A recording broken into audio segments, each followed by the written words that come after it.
Hello friends, बहुत सारे महिलाओं का ये सवाल होता है कि महिला एक्चुअली में प्रेग्नेंट कब होती हैं और रिलेशन रखने के कितने दिनों के बाद जनरली एक महिलाओं को प्रेगनेंसी के तमाम लक्षण दिखने शुरू हो जाते हैं। और अगर वो प्रेगनेंसी टेस्ट के थ्रू जानना चाहते हैं कि वो प्रेग्नेंट हो गई है नहीं, तो उनको प्रेगनेंसी टेस्ट कब करना चाहिए। तो चलिए शुरू करते हैं आज का ये वीडियो।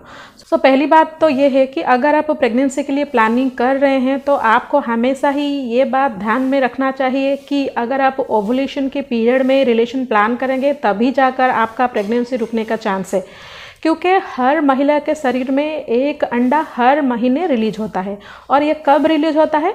आपके पीरियड जब स्टार्ट होता है उसके लगभग 2 हफ्ते के बाद आपके शरीर में एग अवेलेबल होता है, लगभग यानी कि ऑन एन एवरेज। और ये जो प्रोसेस होता है यानी कि एग का अवेलेबल होना या फिर एग का रप्चर होना आपके ओवरी से, जिसको कि हम ओवुलेशन बोलते हैं। और ये जो ओवुलेशन है वो आपके पीरियड साइकिल लेंथ के ऊपर डिपेंड करता है। सो अगर आपका पीरियड साइकिल लेंथ नॉर्मल है यानी कि 28 से लेकर 30 दिन में है, यानी कि अगर आपका पीरियड 28 से लेकर 30 दिन में आता है तो आपका ओवुलेशन जनरली 14 से लेकर 17 डे इसी अराउंड ही होगा। तो अगर जिस दिन भी आपका पीरियड स्टार्ट होता है यानी कि जिस दिन भी आपका ब्लीडिंग स्टार्ट होता है उसके लगभग 10th डे से लेकर 20 डे तक हर दिन या फिर हर अल्टरनेट डे रिलेशन रखेंगे, तब आपका प्रेगनेंसी रुकने का चांस बहुत ही ज़्यादा हो जाता है। तो चलिए हम जानते हैं कि अगर आपका प्रेगनेंसी रुक जाता है तो कब से आपको प्रेगनेंसी का लक्षण दिखना शुरू हो जाएंगे।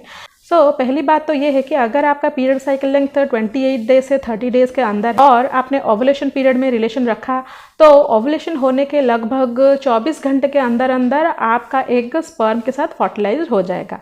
और फर्टिलाइजेशन होने के बाद आपका जो फर्टिलाइज्ड एम्ब्रियो वो जाकर आपके यूटेरस के वॉल यानी कि गर्भाशय के दीवार में चिपकता है या फिर दब जाता है, जिसको कि हम इम्प्लांटेशन या फिर प्रत्यारोपण का प्रोसेस बोलते हैं।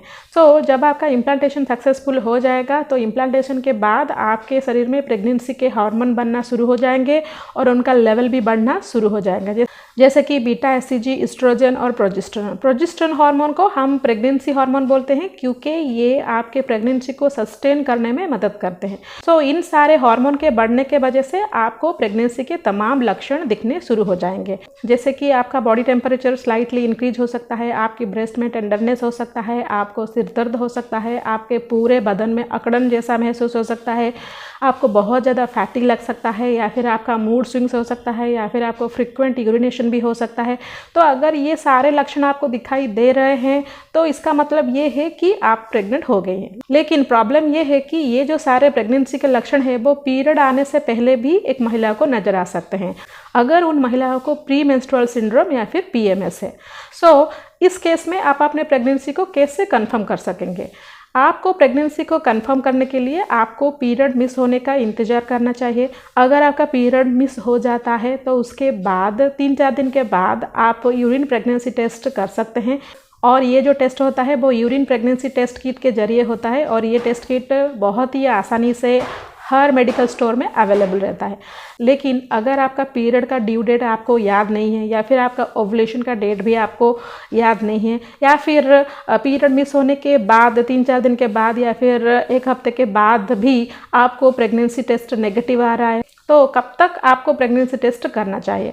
यहाँ पर मैं आपको एक महत्वपूर्ण सूचना देना चाहती हूँ कि जिस दिन भी आपने लास्ट रिलेशन रखा होगा, अगर उसके 3 हफ्ते के बाद भी आपका यूरिन प्रेगनेंसी टेस्ट नेगेटिव आता है तो इसका मतलब ये है कि आप प्रेग्नेंट नहीं है। तो इसका मतलब ये हुआ कि आप जिस दिन भी रिलेशन बनाए होंगे उसके लगभग 3 हफ्ते तक आप यूरिन प्रेगनेंसी टेस्ट कर सकते हैं। अगर 3 हफ्ते में आपका यूरिन प्रेगनेंसी टेस्ट पॉजिटिव नहीं आता है तो इसका मतलब ये है कि आप प्रेग्नेंट नहीं है।